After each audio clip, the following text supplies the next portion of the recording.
Hola, estamos nuevamente hoy con el antropólogo chileno Devanir da Silva. Devanir está investigando en su tesis doctoral sobre el tema de la masculinidad y hemos venido conversando hace ya un par de videos sobre esta temática y hoy nos corresponde el tema de la masculinidad en la vejez. ¿No es cierto, Devanir? Sí, hola, buenas, Álvaro, ahí en el país de las Olimpiadas. Sí. Sí, nos corresponde, o no sé si corresponde, pero estamos como un poco en la línea temática que ideamos para esto, en la idea de la vejez y claro, hacer unos vínculos con el tema de lo masculino, digamos, y con los rituales y como un poco pensar en lo mismo que hicimos con la adolescencia, pero en son, digamos, en esta época, digamos, de la vejez, que también, como sabemos, entre comillas, es un tema que sufren los países desarrollados, digamos, este proceso, digamos, de envejecimiento, digamos, y bueno, en Japón también hay toda una historia respecto al tema de la vejez. Entonces vamos a ir a conversar algunos temas ahí, cómo lo podemos estar abordando esto. Sí. Sí, lo planteamos un poco este tema de hoy como preguntas abiertas, como una reflexión en conjunto. ¿Por qué no comenzamos preguntándonos cómo entramos a la vejez? ¿Cuáles son los criterios? ¿Cuáles son los marcadores de la vejez? Claro, uno de los marcadores que también sigue siendo parte de todo, digamos, toda esta mirada desarrollista, digamos, en términos de políticas públicas, etcétera, es el tema de la edad, digamos. Pero sabemos que el tema de la edad no es un marcador en sí mismo, ni un denominador o punto fijo, digamos, sino que más bien es una cuestión relativa, digamos, puede dar un año, puede darse 5 años después o 5 años antes.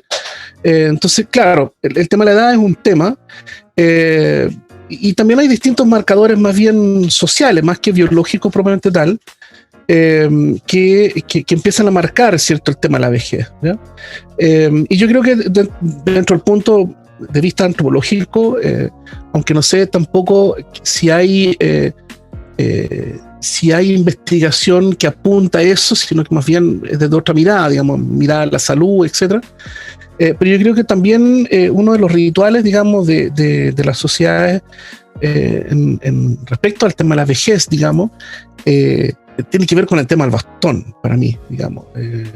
Digamos, como en términos sociales, no digo que es una institución propiamente tal, pero sí es un rito, digamos, y especialmente el caso de los varones, digamos, cuando reconoce, digamos, que tiene que comprar un bastón, digamos, ¿ya?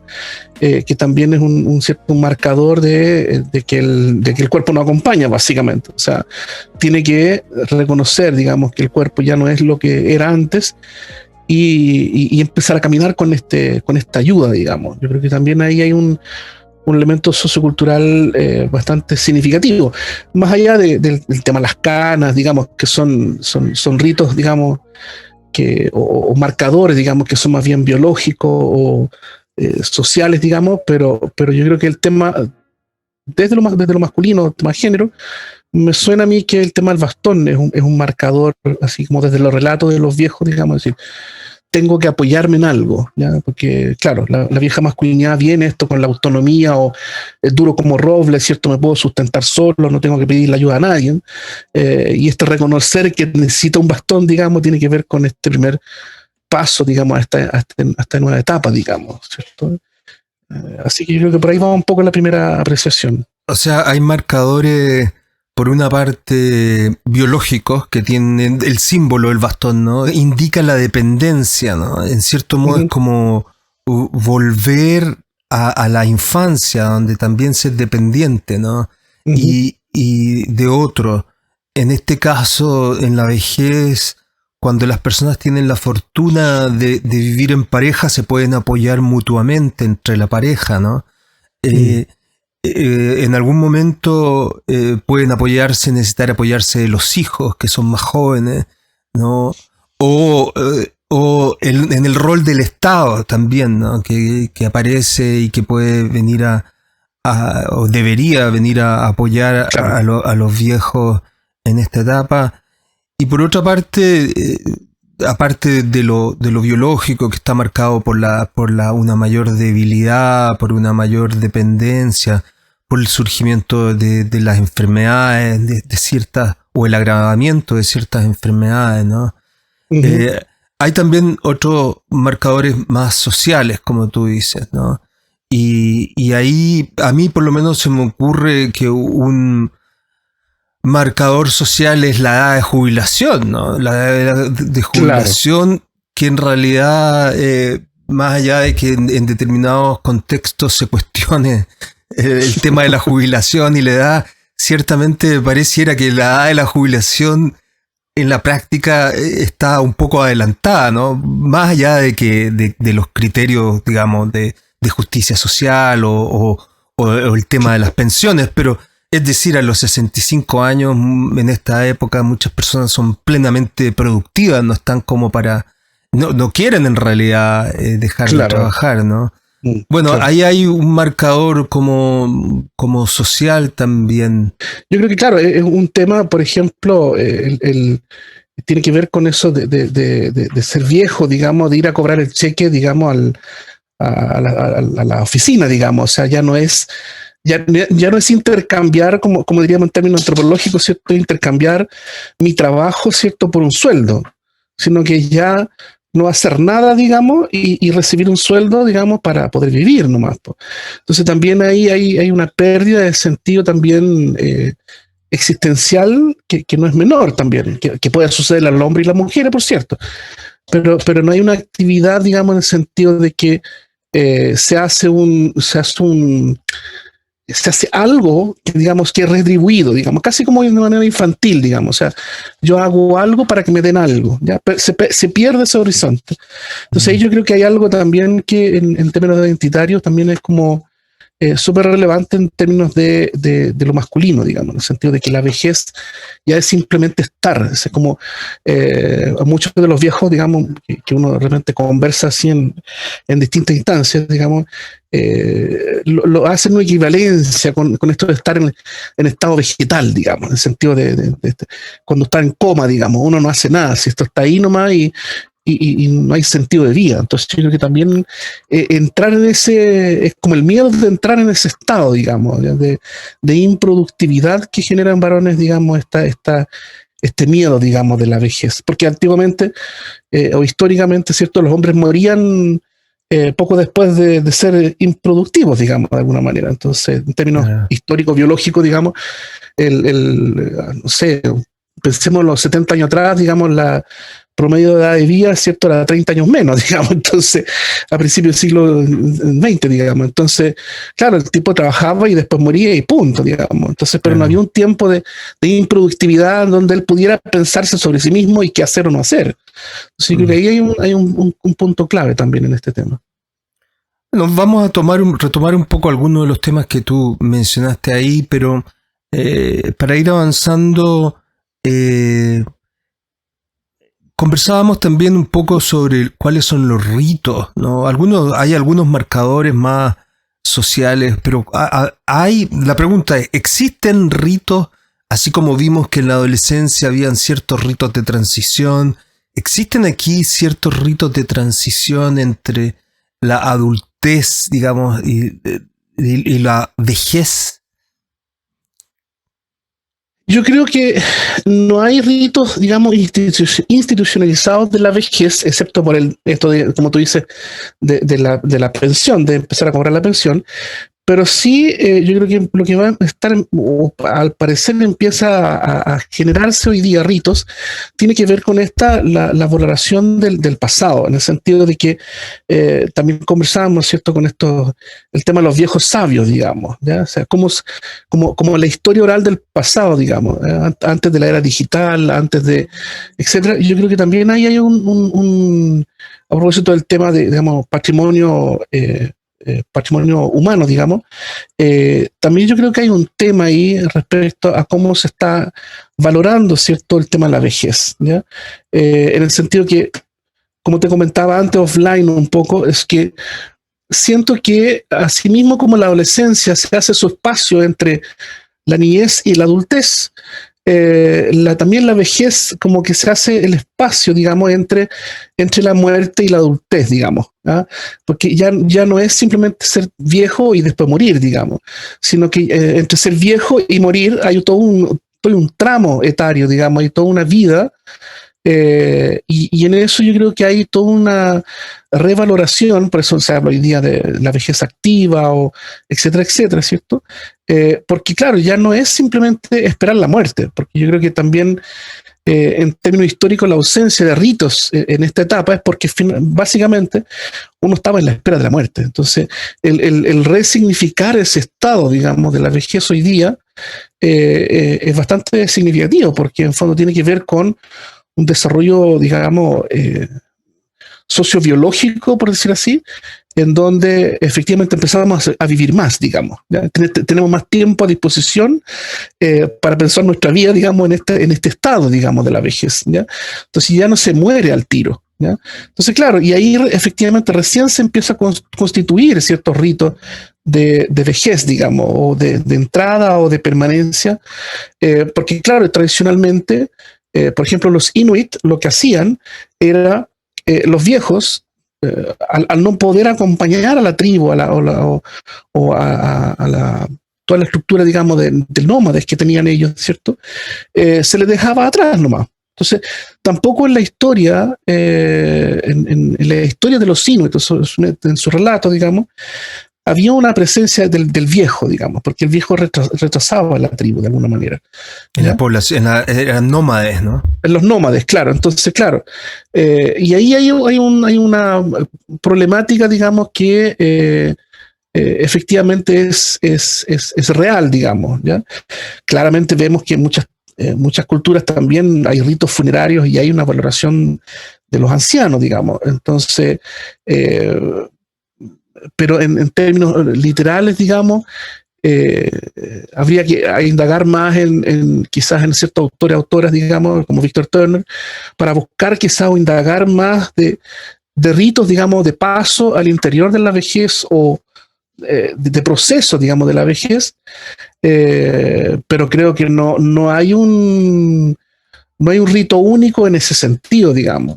Se me ocurre a mí que tampoco se me viene a la mente muchos ritos así como de vejez, como tú dices, ¿no? Tal vez claramente marcado por el hecho de que la gente vivía antes menos nomás, ¿no? Eso es claro. En la realidad, ¿no? Pero tal vez existe esta idea en algunas sociedades del consejo de ancianos, tal vez el entrar en ese consejo, ¿no? El consejo sabio era en ciertas sociedades de alguna forma un rito de transición. También actualmente ya mencionábamos, creo que un rito de transición en la sociedad actual que sí es claro, me parece a mí, por lo menos es este rito de la jubilación, ¿no? De decir, ok, ya ahora llegaste a la edad de jubilarte, ¿no? En el mundo académico, ¿no? Se puede hacer clases hasta los 70 años, ¿no? Y también un poco para darle espacio a las nuevas generaciones, aunque el profesor a los 70 años esté completamente capaz, ¿no? Y tenga, tal vez sea el mejor momento, pero institucionalmente hay que hacer espacio para para otras generaciones, ¿no? Y habrá que otros lugares para eso. Pero ciertamente se me hace más difícil encontrar algunos otros ritos, ¿no? Ahora, avanzando un poco en el tema, ¿cuál era el rol, dirías tú, de los viejos en las sociedades pasadas? Y contrastándolo un poco más adelante con lo que existe ahora o con lo que no existe ahora. ¿Cuál era el rol de los viejos en el pasado? El rol de los viejos en el pasado era un poco lo que tú vislumbraste ahí en la entrada del Consejo de los Viejos, etc. Era básicamente mantener la historia, digamos. Ellos eran los libros, digamos, de las sociedades, las culturas, digamos, sin escritura, digamos, como diría Woolf, digamos. Y eran los guardianes de la historia, digamos. Ellos tenían hombres y mujeres, digamos, eran los quienes guardaban, ¿cierto? ¿Qué había sucedido en el pasado, digamos?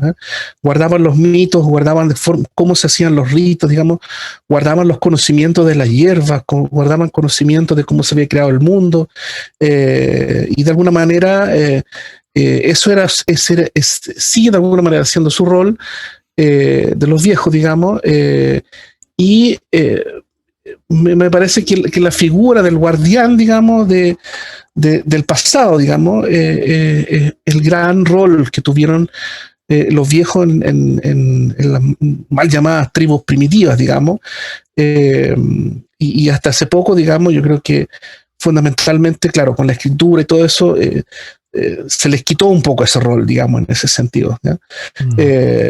Pero claro, siguen siendo testigos del pasado de alguna manera, o sea, en ese sentido son valorados. Yo me acuerdo mucho de la historia de mi papá, que trabajaba era enfermero y trabajaba con ancianos, digamos, en Suecia. Y uno particularmente me acuerdo una historia de un caballero que tenía 105 años, estamos hablando por ahí la época del 87, a ver, 87, no después. Yo creo que estaba hablando cerca del 90, 88, 89, 90. Y yo frecuentemente lo iba a buscar, digamos, al hospital. Y un día nosotros nos juntamos y bueno, conversamos con este caballero que estaba ahí, que mi papá estaba terminando el turno. Y mi papá, como le gustaba la historia, la Primera y Segunda Guerra Mundial, el tema de las revoluciones, historia de China, muchas cosas. Entonces me acuerdo que siempre él le preguntaba, por ejemplo, de la entreguerra en Europa. Entonces este caballero le contaba la historia como si era como un libro abierto, me decía mi papá. Entonces, claro, yo creo que también esta riqueza, digamos, de los viejos, de tener como este relato, digamos, vivo, digamos, mantenerlos como un poco de radioteatro, como en el formato de radioteatro, digamos, que las palabras te dan un poco la historia del pasado, es súper importante. O sea, yo creo que independientemente si en el pasado fue o no, yo creo que los viejos de hoy día se las ha despreciado un poco en este sentido, o sea, en el sentido de que como que en los medios de comunicación ya tenemos como toda la información que necesitamos, entonces los viejos también han perdido un poco de este rol, digamos, ¿verdad? De este rol de ser guardianes, porque ya tenemos la historia escrita, está en audio, está en etcétera, digamos, y ya tenemos una distancia histórica, digamos, con un pasado que está todo registrado, digamos, ¿ya? O sea, desde 1870 o 1880, ya tenemos las primeras imágenes, ya las primeras grabaciones, entonces hoy día ya con un siglo entre medio ya no queda nadie, digamos, con registro de un pasado sin fotos, digamos, sin audio. Claro. Estamos todos contenidos en una historia que está relatada por sí misma. Entonces yo creo que ahí también en ese contexto la vejez se tiene que redefinir también. Ya no perdieron la batalla de ser los guardianes del pasado en ese sentido. Y eso yo creo que también es como complejo, digamos. Entonces, porque en fondo queda la pregunta, bueno, entonces, ¿qué somos, digamos? Si no somos los guardianes de la historia, ¿cuál es el rol que nos cabe, digamos? Porque claro, efectivamente el rol de estar aquí para morir, digamos, esperar solamente la muerte, es también un poco nefasto, digamos. Entonces, ¿cuál es el rol que nos cabe? Entonces está esta idea de lo viejo activo, digamos, de que el que está todavía ahí como con vida para darle vida a los demás, digamos. Entonces, ahora, ¿eso es suficiente o no? Porque también hay muchos temas dentro de la vejez que también se revitalizan en ese sentido, ¿ya? Si los viejos tienen una sexualidad, si los viejos son capaces de, como tú dices, seguir produciendo, ¿cierto? Como el Sublet, digamos, tiene 92 años y está ahí publicando el libro, digamos, Gastón Sublet, digamos, haciendo sus conferencias, digamos, etcétera, etcétera. Entonces uno dice, chuta, 92 años, ¿cierto? Tirando para 100 y nada que parezca que su LED va a dejar de producir, digamos, ¿cachai? Así que no está ahí. Gadamer en Heidelberg también hizo clases hasta como los 90 años. Y Levi-Strauss vivió hasta los 103, digamos. Entonces, claro, en los 95 todavía está, digamos, vivo y coleando y haciendo conferencias magistrales, digamos. Entonces, claro, ahora no necesariamente ese es un ideal, son ejemplos excepcionales del pasado, pero era una pregunta que era un poco más adelante, pero y leémosla aquí.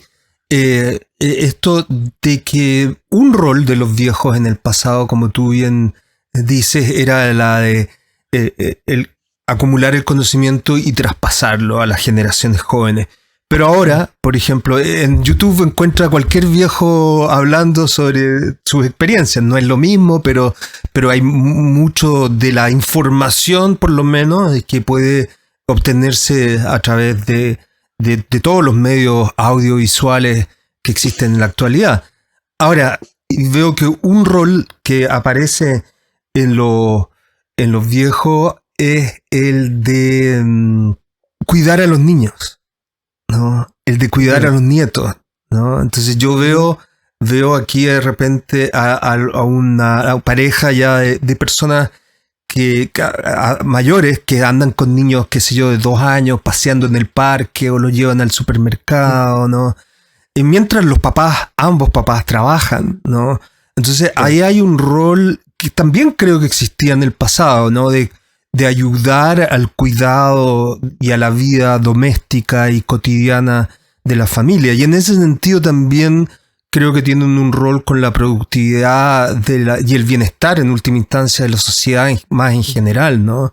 Uh-huh. Y ahí tal vez hay algo distinto con los niños, ¿no? Porque los niños, para los niños, el abuelo es como para los niños pequeños estamos hablando, ¿no? Uh-huh. El abuelo es como un semidios, ¿vea? Si no es como un dios, ¿vea? Entonces uno lo ve como algo lejano, lleno de sabiduría. Ahí hay un rol bien interesante de socialización, de conocimiento también. No es lo mismo para un niño, para un adulto sí, pero no es lo mismo para un niño que el abuelo le cuente un cuento que ver el cuento en YouTube, ¿no? Por ejemplo. Claro. La experiencia social, emocional, es muy, muy, muy distinta, ¿no?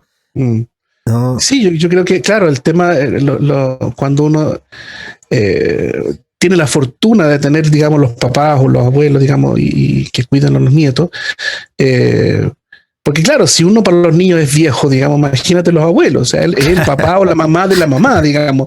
Entonces, es como la relación con los humanos, con los elfos, digamos, es como esta trascendencia, digamos, mayor, ya estos rangos temporales, digamos, mayores, en donde, claro, el abuelo puede decir, bueno, ¿cómo era mi papá cuando guagua, digamos? ¿Eh? Era igual que yo, hacía la misma... Claro. Se la historia familiar, ¿no? Ya no es el gran relato, sino que es como el relato, digamos, como es íntimo, digamos, que queda resguardado, digamos. Entonces, de la identidad también, ¿no? Que tiene que ver con la identidad. Claro. Y que también puede esconder una cierta historia trágica también, ¿no? No todo es bonito, en el sentido de que, claro, estamos en una sociedad también como productiva, digamos, en donde quizás los ancianos también se hacen cargo de las tareas del cuidado porque las familias no tienen otras redes también de cuidado, digamos, ¿no? También hay un tema de precariedad de repente.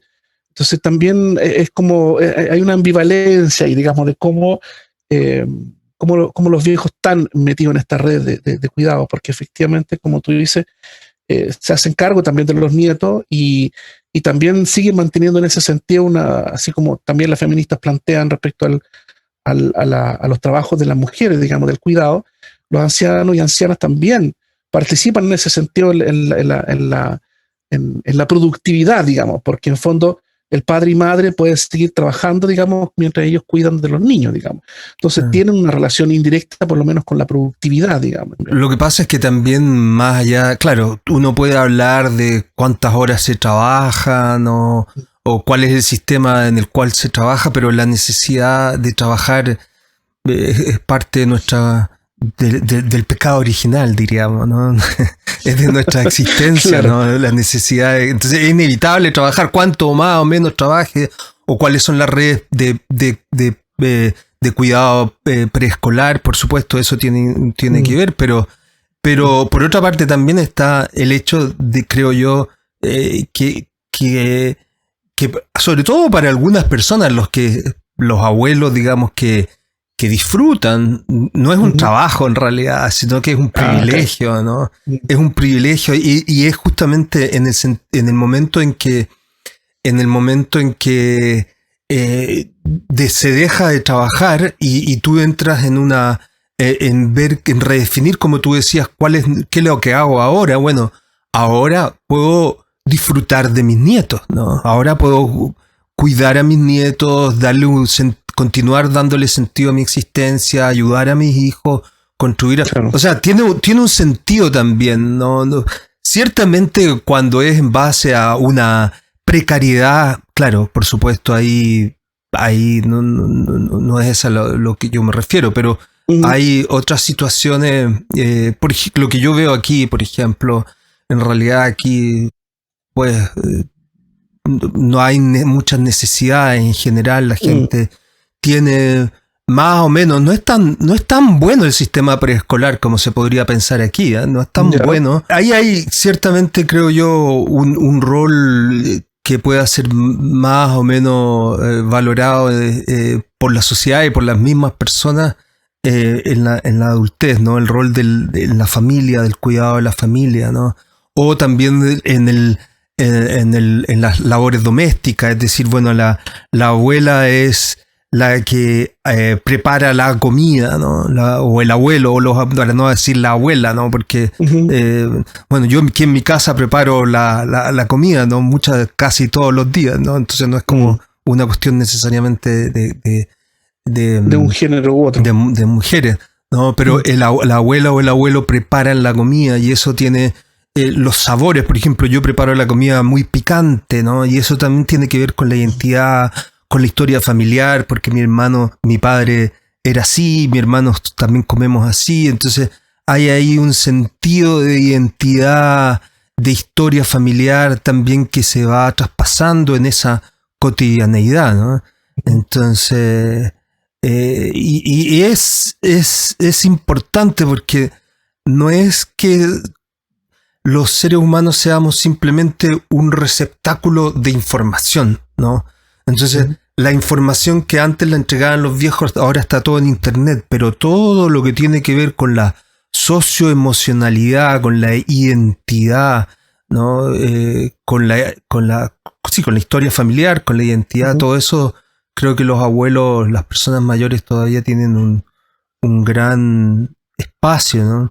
No, yo creo que hay varios elementos ahí que tú estás apuntando y yo creo que uno de los por lo menos en la cultura chilena, lo que se ha dado en el último tiempo tiene que ver, y tiene un cierto vínculo con lo individualista, digamos, en ese sentido, pero individualista en lo íntimo también, en el sentido de que, por ejemplo, la película El Regalo, ¿cierto? Hay una película chilena que se hizo hace un par de años atrás, digamos, que tiene que ver con justamente esta parte, pero íntima en función de lo propio, digamos, de los viejos, ¿cierto? De un grupo de amigos, ¿cierto? Que en fondo, de alguna manera, a tratar de sobrepasar este tiempo, digamos, de los achaques, de la pérdida de amistades, del alejamiento de la familia, como que todo este proceso, digamos, de pérdida que te mencionaba anteriormente, se regalan un fin de semana, digamos, en termas del corazón, suponte tú, no es específicamente eso, pero van a unas termas. Entonces también ahí hay un tema de cómo construir un relato íntimo, digamos, como un relato, este segundo tiempo, digamos, porque claro, el primer tiempo fue el tiempo productivo, digamos, ¿ya? Y entonces este segundo tiempo, ¿qué es? ¿Cómo lo lleno de sentido, digamos? Como tú bien dices, claro, vuelvo a criar, vuelvo a ser una persona significativa en una red de sujetos, digamos.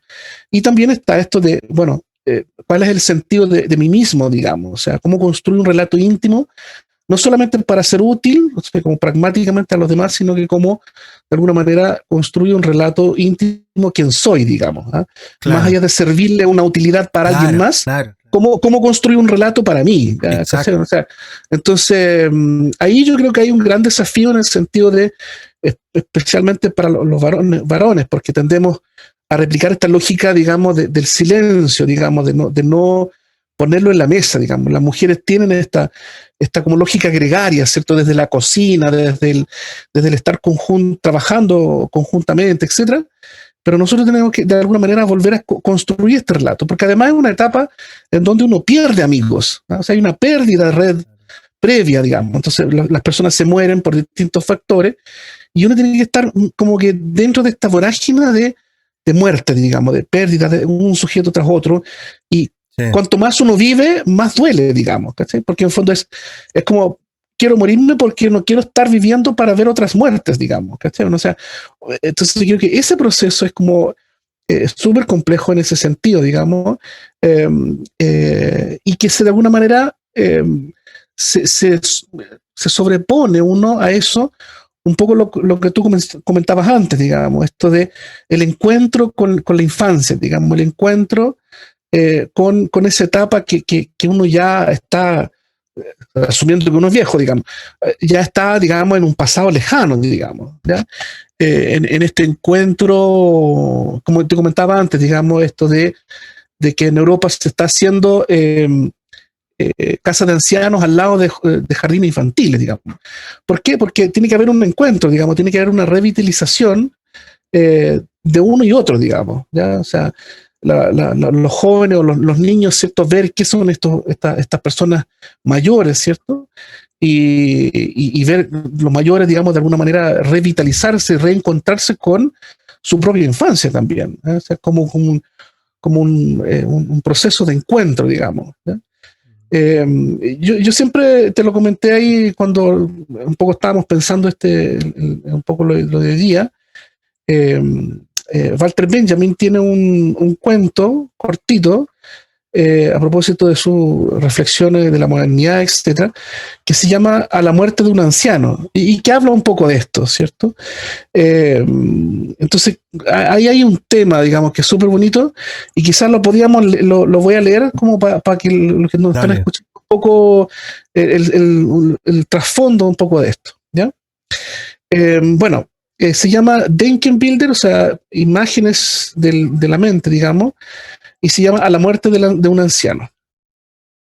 Tal vez la pérdida lleve a alguien mucho más joven a dirigir su mirada por primera vez a aquello que puede haber entre las personas a las que separa una diferencia de edad muy grande, pero que une el afecto.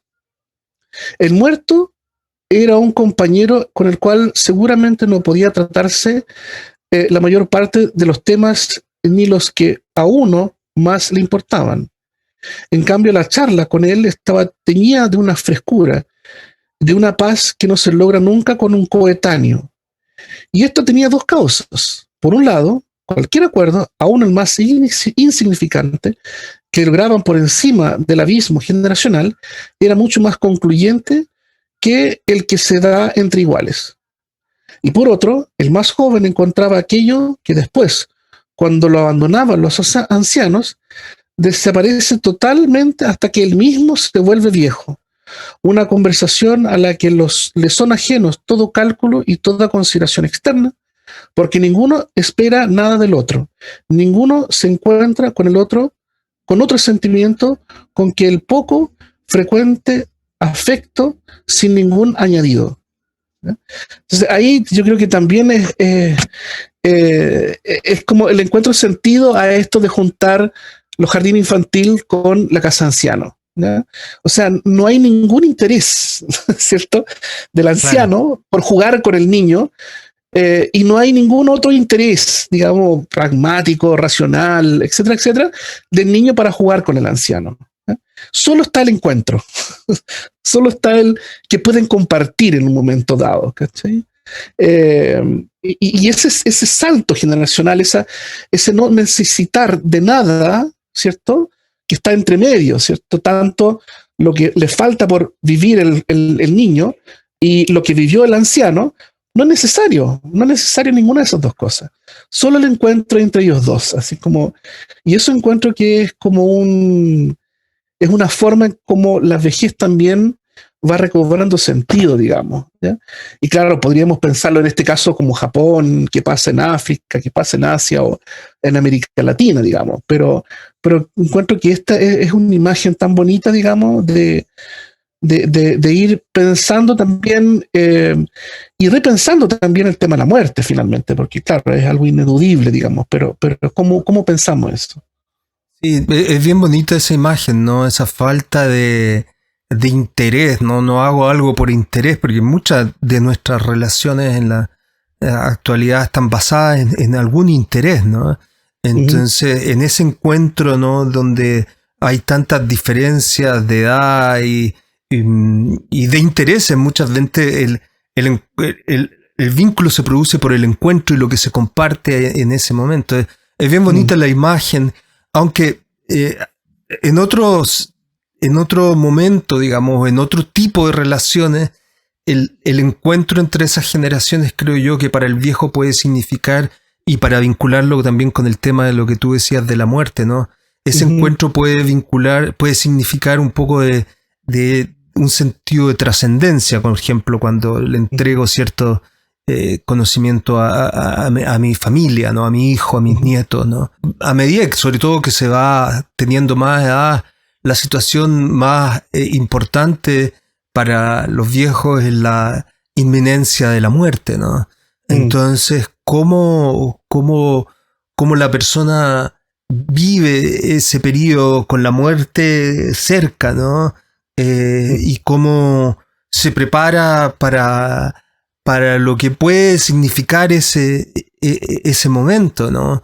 Que para mucha gente significa algo, para otros no, tal vez ahí se acabó todo, pero en muchas personas eso es un paso, ¿no? Entonces, ahí hay también una serie, te comentaba yo, por ejemplo, que aquí en Japón hay una tradición de hacer unos circuitos. Hay varios circuitos, ¿no? Pero de templo, porque aquí hay muchos templos budistas y sintoístas por todas partes. Entonces, a pesar de que la mayoría de la gente se designa como no religiosa, ¿no? La mayoría de gente considera que no es. Tú le preguntas a los jóvenes, ¿tienen alguna religión? No. Sin embargo, a las personas mayores, ¿tienen alguna religión? No. Sin embargo, cuando llegan a la edad adulta, van a hacer estos circuitos, ¿no? De visitar los templos como una actividad, como de que todas las personas hacen, todos los viejos se organizan paseos, y la idea es que al hacer este circuito uno se asegura un lugar en el paraíso, digamos, ¿no? Entonces, al completar, por ejemplo, aquí creo que hay 30 templos de canon, de como un santo, digamos, bodhisattva, bosatsu.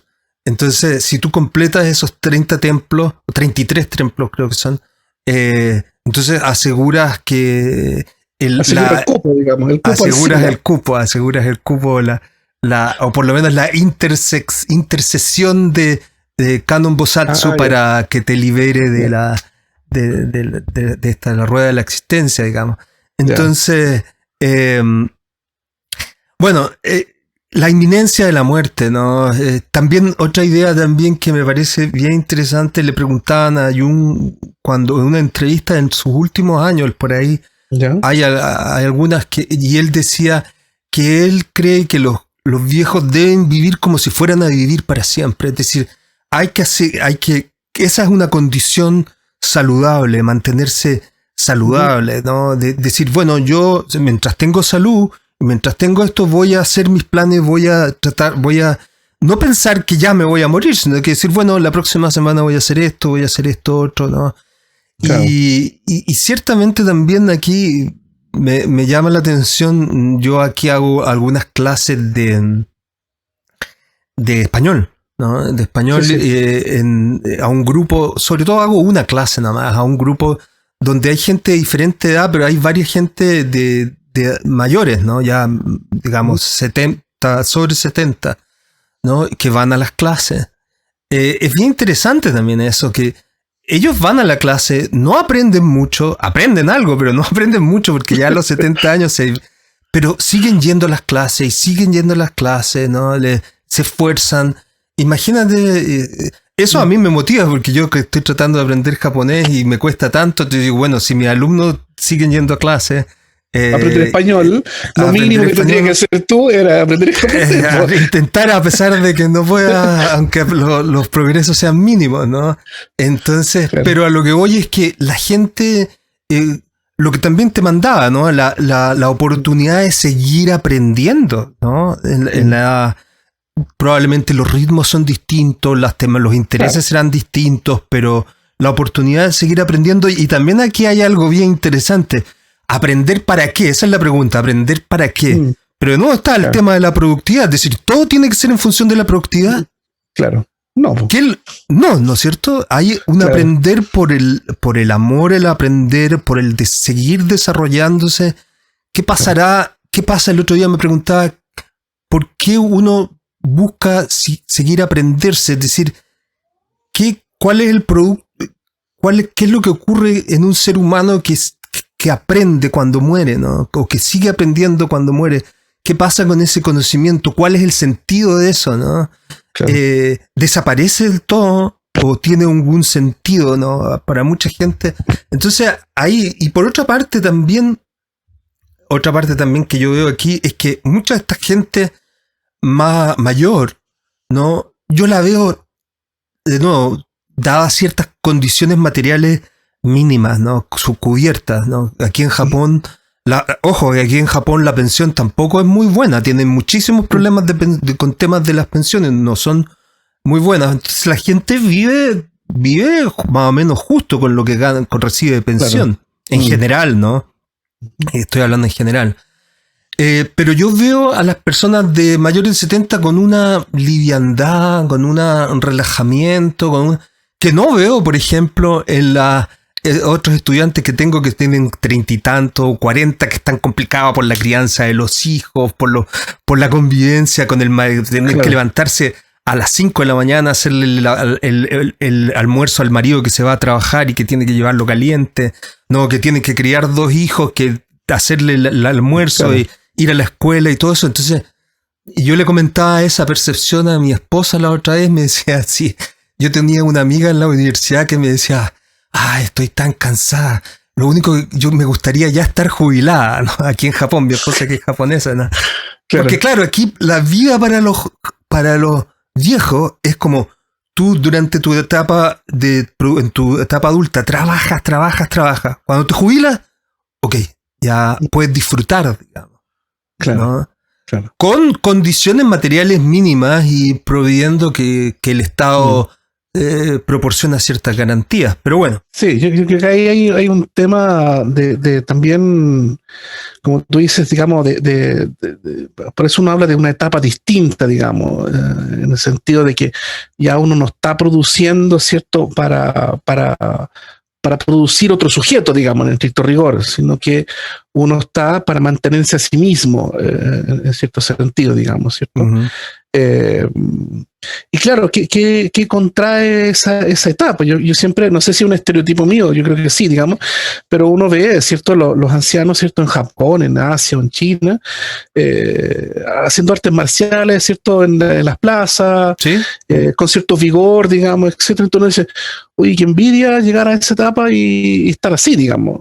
O sea, como que esta etapa de volver a focalizarse en sí mismo, porque claro, la etapa que uno vive y que en cierta medida tú también estás viviendo es como uno todavía está focalizado en producir cosas para que otros puedan crecer, digamos, y estar bien.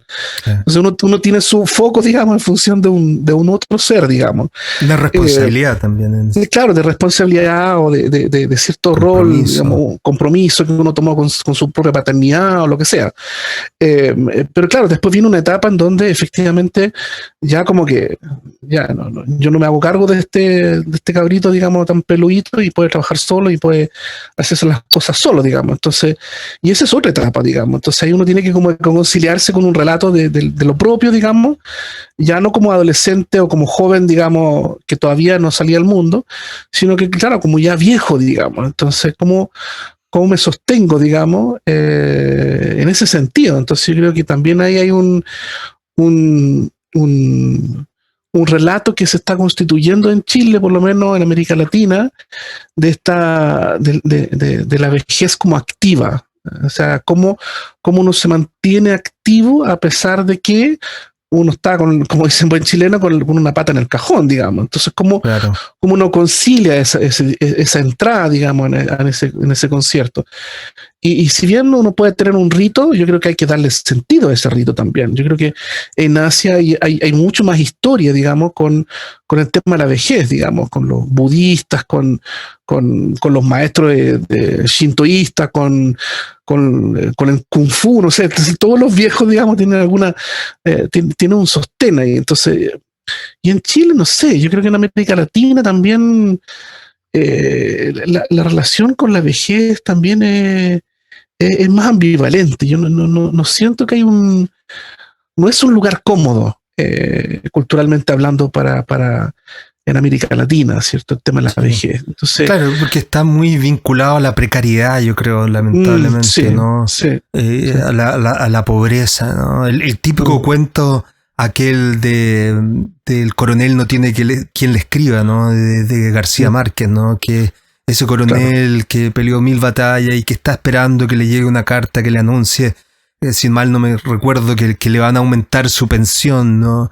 Entonces, y viviendo en la pobreza, ¿no? Y esa realidad de la precariedad en nuestros países es un problema. Bueno, de hecho, todo el tema, buena parte de los conflictos sociales que hay en Chile surgen a partir de esa intuición, diría yo, de esa constatación por una parte, de ese deseo que es como en torno a los fondos de pensiones, ¿no? En Chile no es el único factor, pero hay la constatación de que los fondos de pensiones son muy bajos, ¿no? Y que la vejez se vive de una manera muy dura, ¿no?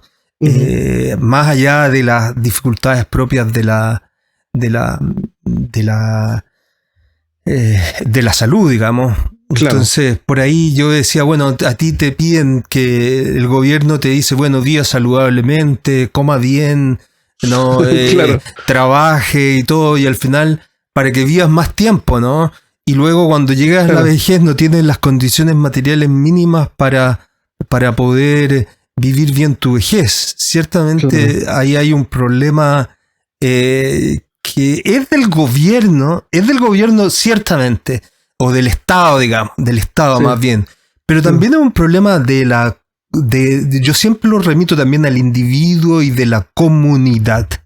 Por ejemplo, a lo que tú decías de lo que se hace aquí en Oriente. Aquí a las 6:30 de la mañana yo a veces voy a tomar fotografía, ¿no? A las 6:30 voy temprano por la luz. Entonces, a las 6:30 en los parques aquí, llega un viejito o dos viejitos con una radio, ¿no? Ponen la radio, porque a las 6:30 hay un programa que se llama Radio Taisa, que lo hacen desde el colegio, imagínate. Mis hijos en el colegio tienen en algún periodo del año, hacen esos ejercicios, que son ejercicios como de calentamiento, de estiramiento, como 15 minutos de ejercicio, ¿no? Un ejercicio mínimo nomás, como de calentamiento y de estiramiento. Y entonces a las 6:30 llegan los viejitos al parque con su radio y empiezan a llegar un montón de viejitos solos, y se juntan. Por ejemplo, aquí la última vez que fui habían 20 o 30. Eso no lo organiza nadie, ¿no? No lo organiza ni el gobierno, no lo organiza nadie. Es por supuesto, la señal de radio probablemente es del gobierno, ¿no? Sí. Pero ese encuentro no lo organiza nadie. La gente tiene la costumbre, entiende que es bueno, la gente se despierta temprano, quiere salir a caminar, un momento comunitario. E incluso me llamó la atención, para el periodo de la pandemia, los viejitos igual se juntaban, pero con mayor distancia, ¿no? Con distancia, claro. Con mayor distancia y con sus máscaras. u otro ejercicio que he visto que hacen es que en los parques aquí, no son parques, bueno, digamos que son parques, pero no es la idea de parque que uno se imagina, es un pedazo de tierra nomás.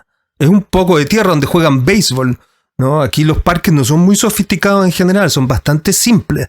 Es un sitio con tierra nada más. Está limpio y se mantiene bien ordenado, pero es un sitio con tierra.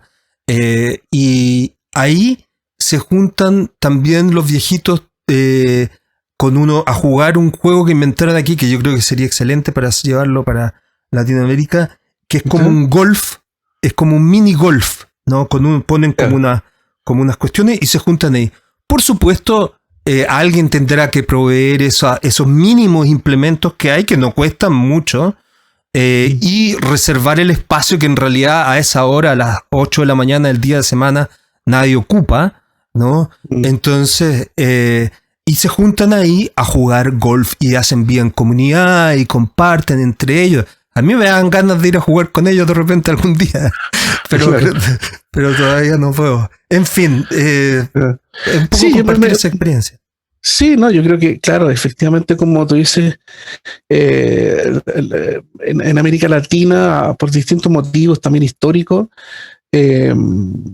ha costado, digamos, implementar o que surja esto comunitario, digamos, en el sentido de la espontaneidad, como tú dices. ¿Cachai? Claro, porque cuando tú dices ese ejemplo, yo me acuerdo de un caso en Francia, por ejemplo, del bull, digamos, de este como, ¿cómo se llama? De este... Sí, es como un bowling europeo, bocha. digamos. Claro, bocha, es como el español, digamos. Claro. Sí.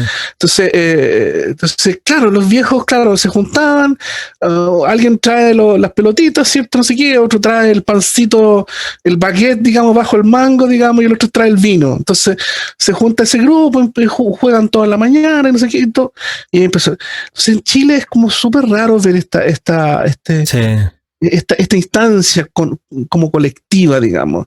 No sé si tiene algo que ver con la dictadura o tiene que ver con el ethos chileno, chilense o latinoamericano en estricto rigor, pero cuesta ver eso comunitario. Entonces, también eso como una instancia terapéutica, autoterapéutica en ese sentido, es súper...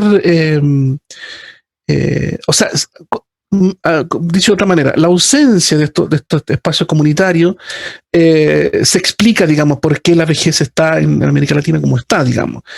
Porque yo creo que de alguna manera esta instancia colectiva permite también una pervivencia, digamos, de una forma de ver las cosas desde una etapa, digamos, como la vejez, digamos, porque efectivamente hoy día esto de estar, digamos, esperando algo es tan nocivo, digamos, claro. es tan nocivo para el sujeto mismo, digamos. Entonces, como yo creo que ahí Chile tiene harto, América Latina tiene harto que como aprender, digamos. Porque claro, nosotros tenemos el tema del juntarse como también que es un parte del estereotipo, pero también los estereotipos algo tienen razón, digamos, algo reflejan, digamos, que el juntarse para festejar, digamos, que también en la pandemia ha tenido sus repercusiones, porque en fondo la gente quiere salir, digamos, el latinoamericano extrovertido, quiere salir a bailar, claro. Pero en estricto rigor la pregunta es ¿qué de comunitario hay en eso? Porque mucho de eso hay como hedonista, en ese sentido o del Bacchus, digamos, de esto del placer, digamos, pero no es lo comunitario en estricto rigor, ¿ya? Es juntarnos cuantitativamente claro. Muchas personas para un placer individual, pero no es por un estar con un otro, ¿ya? Pues ahí yo creo que también, claro, el tema de la vejez tiene que resignificar mucho el relato que tiene hasta ahora para poder estar, digamos, en un encuentro con el otro, ¿cierto? En algún momento iniciamos esta conversación o comentamos que hay este impulso de la juventud por un poco también observando lo que pasa en Chile, ¿no? También siempre un poco remitiendo a lo que pasa en Chile.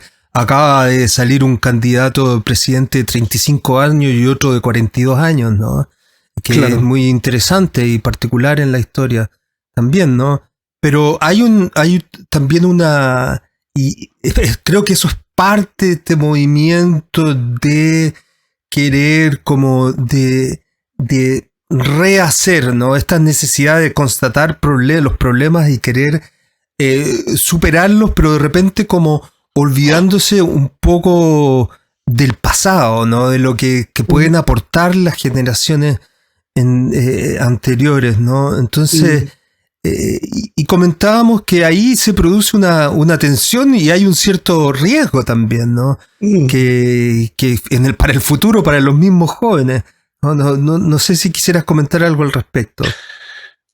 Sí, ahora que tú lo comentas así, efectivamente hay yo creo que son parte de las tensiones también, porque todo esto es un diálogo social, en el sentido de que, claro, la vieja política, entonces, claro, lo viejo está asociado a una política en el sentido negativo, digamos. Entonces también hay como un reteñir, digamos, la vejez con la idea de lo malo, ya en el sentido de que lo viejo, digamos, debe borrarse para dar paso a lo nuevo.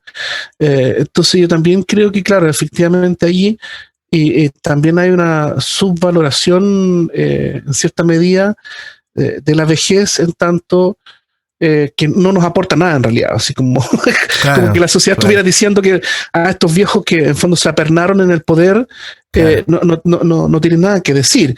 Cuando también yo creo que gran parte de lo que se dijo, digamos, y esto puede tener miles de interpretaciones, creo yo también, y entradas, digamos, pero también la juventud, digamos, hubo una generación perdida, digamos, por la dictadura, por ejemplo.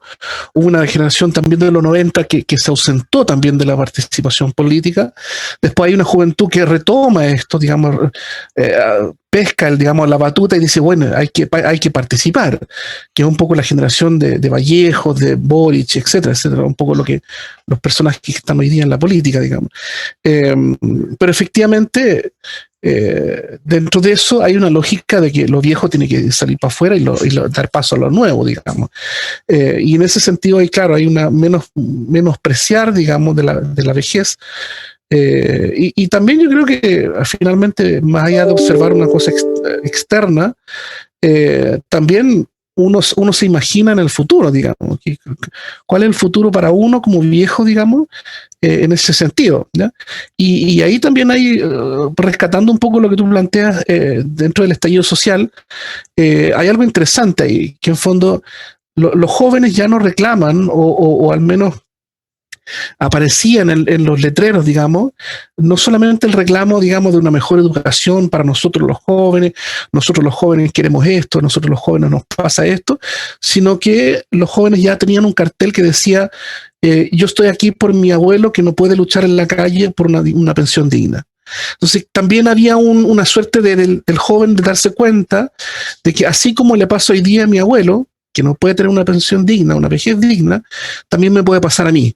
Y él se echa la mochila encima. Entonces también creo que también coexisten esta visión, digamos, más negativa, y hay un posible encuentro entre la vejez y la juventud en ese sentido, digamos. El que no tiene todavía la experiencia, digamos, pero se percata de que si no cambia la sociedad de aquí a que yo soy viejo, me puede pasar lo mismo que le pasa a mi abuelo hoy día, digamos. Entonces yo creo que también hay una conciencia de la historia hacia el futuro también, desde los jóvenes. Entonces yo también creo que hay una posibilidad también de ir, digamos, rompiendo esta lógica, digamos, de que lo viejo es malo, digamos, en el sentido de que en fondo no hay nada que rescatar, porque en fondo los jóvenes se dan cuenta también que pueden ser viejos, digamos. Entonces, también hay un encuentro, digamos, en ese sentido desde ahí. Entonces, pero sí, yo creo que hay en la sociedad hoy día actual, latinoamericana, etcétera, el tema de prescindir de lo viejo tiene que ver un poco con lo que comentaba antes, digamos. Se perdió el prestigio, digamos, del guardián de la historia, digamos. Entonces, claro, se puede prescindir en ese sentido de la vejez, ¿ya? Ahora, no se puede prescindir de su propio abuelo, digamos, de mi abuelo, de mi padre, digamos, en ese sentido.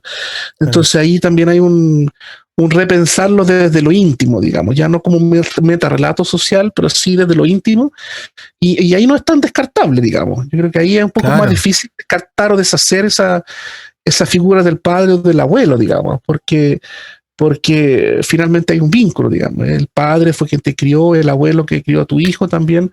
Es una cosa que se da no racionalmente, es como son como movimientos que van ocurriendo en la sociedad, porque por una parte, por ejemplo, en Chile, siempre nosotros hablamos en Chile, estos videos lo ve gente de distintos lugares del mundo, pero bueno, nuestra experiencia, nuestra atención está, en mi caso yo estoy aquí en Japón, pero siempre estoy atento a lo que pasa en Chile y en El Salvador, sobre todo, ¿no? Entonces, y bueno, y tú estás en Chile. Entonces, ahora hay esta cosa, con justicia en hasta cierto punto, diría yo, de revalorar lo mapuche, ¿no? Lo indígena, ¿no? Pero todo esto es parte de nuestro pasado, de nuestras tradiciones, ¿no? Por ejemplo, el lenguaje fue mantenido justamente por eso.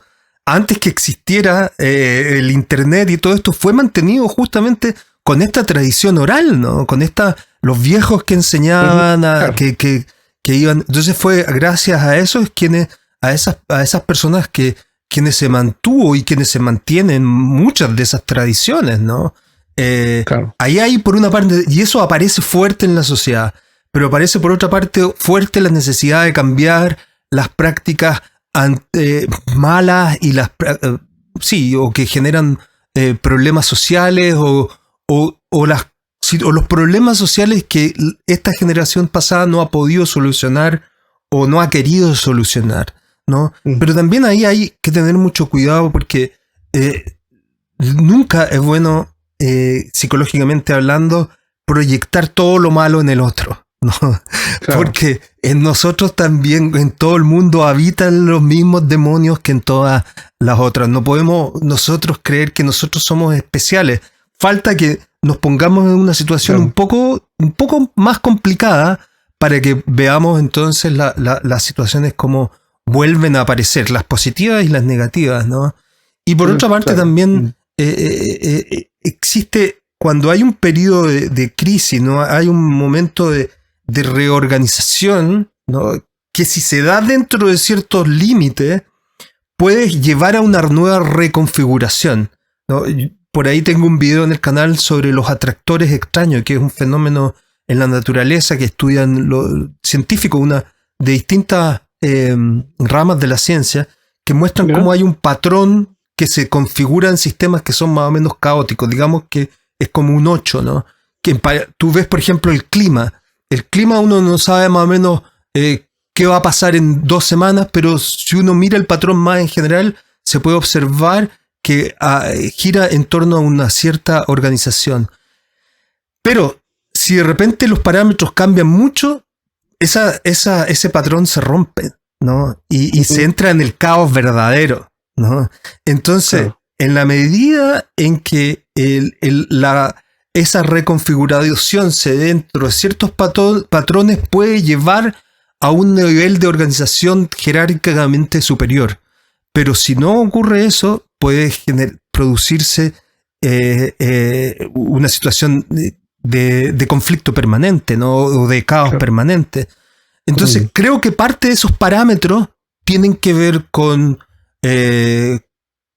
ciertos factores de la tradición, ¿no? Que aportan, o ciertos valores que aportan, que vienen del pasado, digamos, no necesariamente con las personas, sino que vienen del pasado, que le dan continuidad a nuestra identidad, a nuestra existencia, a nuestra forma de organización, a nuestra nacionalidad, en el caso de Chile. Sí, no, sí, es un temazo eso, porque en fondo, y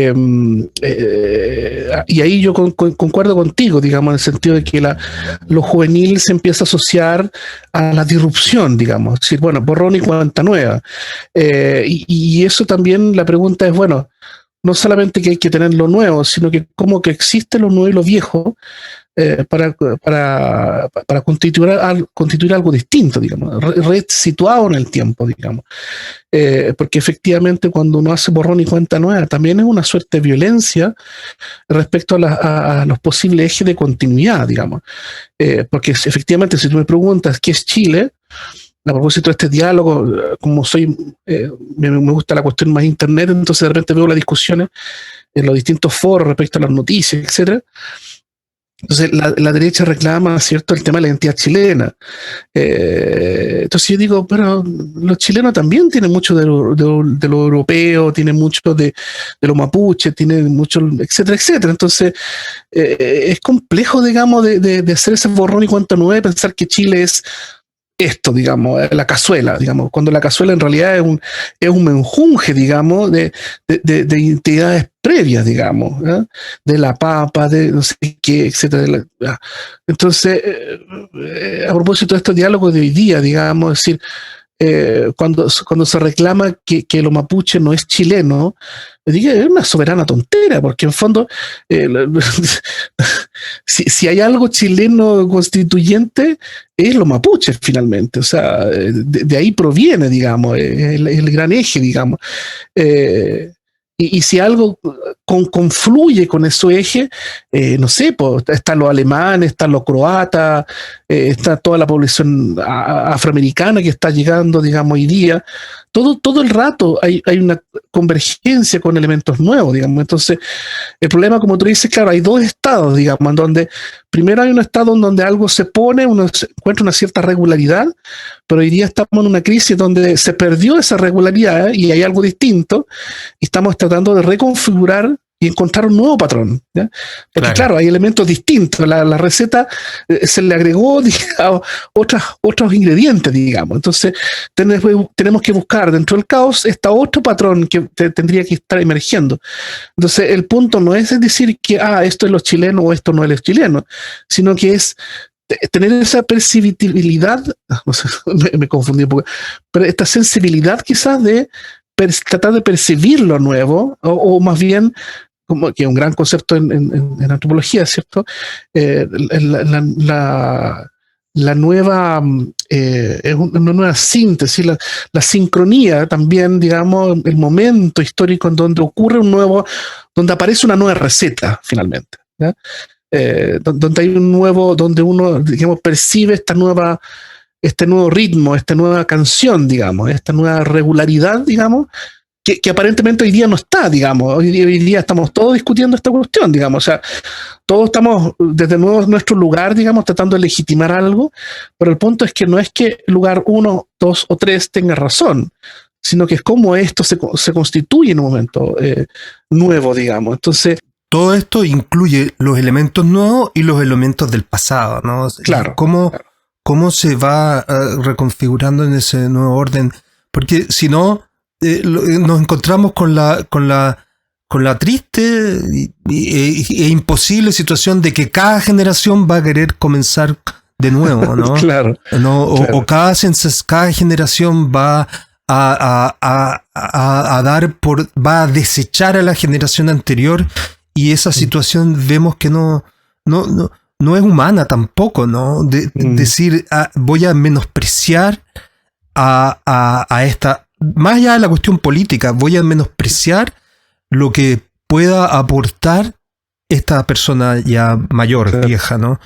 Habrá que ver qué es lo que puede aportar, y es un poco el ejercicio que hemos estado tratando de hacer en este video, ¿no? Habrá que ver qué es lo que puede aportar en esta nueva sociedad, pero quitarle el valor social a una persona simplemente porque es viejo es una receta para la deshumanización, ¿no? Claro, yo creo que claro, hay un tema complejo porque finalmente también hay una imagen de lo joven, digamos, de lo juvenil, en el sentido que no tiene la capacidad de la escucha, digamos. Entonces cuando entramos en esa lógica, porque claro, el viejo tiene la capacidad de escucha porque en fondo está en un proceso reflexivo, porque no tiene que producir, no tiene que hacer nada, recibe, digamos, percibe, siente, porque tiene el tiempo para hacerlo, entre comillas, ¿eh? Con todo el resguardo, como tú dijiste, digamos, de América Latina, la precariedad, etcétera.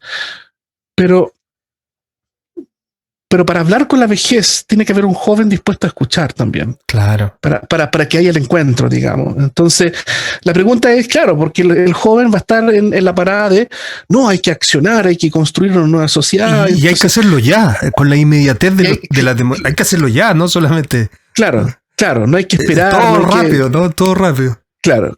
Entonces, es complejo porque en fondo esa juventud tendría que tener la capacidad de escucha, y la capacidad de escucha implica una madurez, digamos. Claro. Implica una madurez, una introspección, digamos. Y la pregunta es si efectivamente uno en esa etapa tenía la capacidad de esperar, digamos, de escuchar, porque cuando uno llega a los 30, 40, uno empieza a tener, como decir, ya tenéis 2 décadas oye, mira, yo cuando tenía 20 o cuando tenía 30, ¿cierto? Uno ya entrando a los 35 o 30, ya tiene la década de retrospectiva, digamos, desde los 10 hasta los 20 años. Entonces uno dice, oye, me pasó esto a los 10, me pasó esto.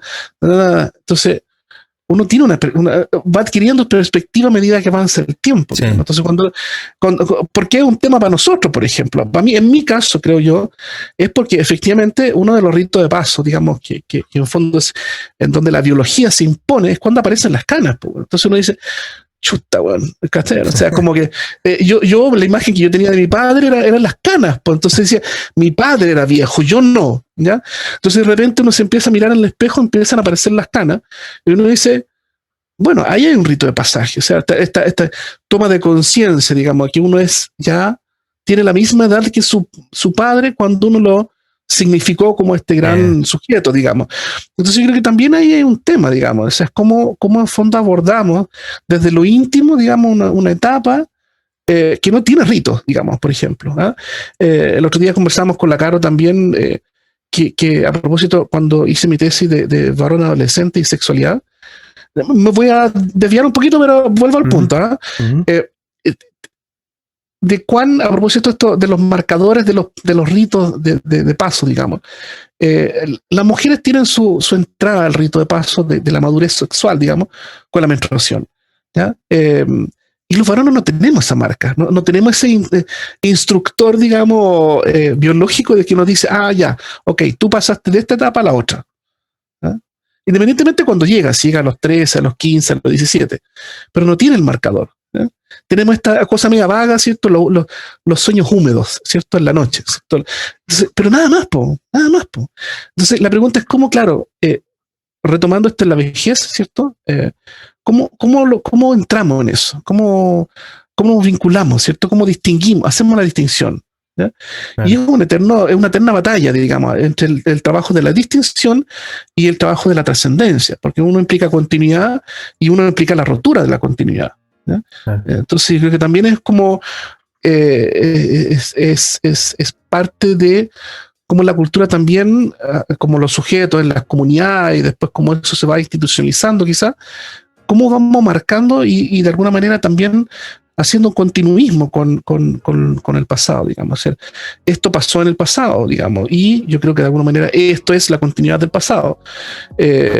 Porque claro, como tú dices, desechar todo, digamos, tirar toda la basura, es reconocer que uno se va a tropezar con la misma piedra de nuevo. Claro. Entonces yo creo que ahí está todo un tema, digamos, efectivamente, digamos, de la revaloración de lo viejo requiere necesariamente de la escucha del joven, digamos, o de lo juvenil en ese sentido. Y eso es complicado, Sí. Sobre todo en estos tiempos, pero es necesario, ¿no? Es necesario para encontrar esta nueva canción, como tú decías, ¿no? Este nuevo ritmo. Bueno, hemos conversado bastante hoy ya y creo que lo podemos dejar por aquí. No sin mencionar antes que tenemos pensado todavía otros 2 videos en esta serie. Sí. El siguiente lo queremos hacer sobre la infancia, la masculinidad, la infancia, la niñez. Y luego en la etapa más productiva, y con eso cerraríamos esta serie, la etapa del adulto, ¿no? Con eso cerraríamos esta serie. ¿No es cierto? Sí, sí, la idea cuando lo conversamos, te lo propuse, digamos, esto como medio salto medio ilógico, digamos, de adolescente a vejez, niñez y después adultez. Claro, porque no lo hicimos continuo, digamos, o sea, como desde la niñez ya pasando por las distintas etapas. Simplemente yo creo que fue por un poco también de simplemente descolocar la linealidad de estas cuestiones de repente, porque muchas veces cuando uno aborda así como 1, 2, 3, digamos, en esa secuencia. Y segundo, yo creo que porque también hay una vinculación mucho más desde lo emotivo, ¿ya? Porque en fondo cuando uno es viejo, digamos, o de lo cualitativo, digamos, porque cuando uno es viejo uno se vuelve dependiente, ¿cierto? Tal como la niñez en su momento, ¿cierto? Claro. La adolescencia se vincula con la vejez en el sentido de que es cuando uno despierta, digamos, intelectualmente, físicamente, emocionalmente, ¿cierto? Y inicia una etapa como la adultez, y después que en la vejez uno mira hacia atrás, digamos, cuando uno era joven. Y cuando uno es viejo, digamos, de alguna manera vuelve a la etapa cualitativa, digamos, de ser dependiente de alguien, revalora los vínculos, digamos, el encuentro como puro, digamos, con el otro, digamos, que también es lo que uno hace cuando es adulto, digamos, con los niños, digamos, que es un poco esta herramienta de salud mental cuando uno llega de la pega, digamos, y se junta con su propio hijo o hija, digamos, y tiene, en el mejor de los casos, cierto, este momento, digamos, este encuentro. Entonces por eso creo que lo hicimos un poquito así como para...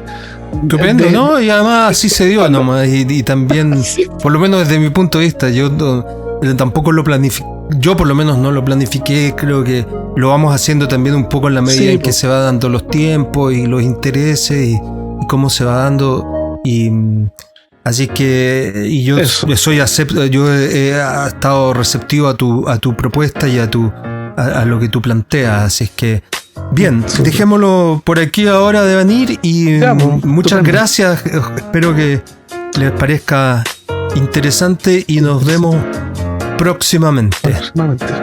Chao, chao. Chao.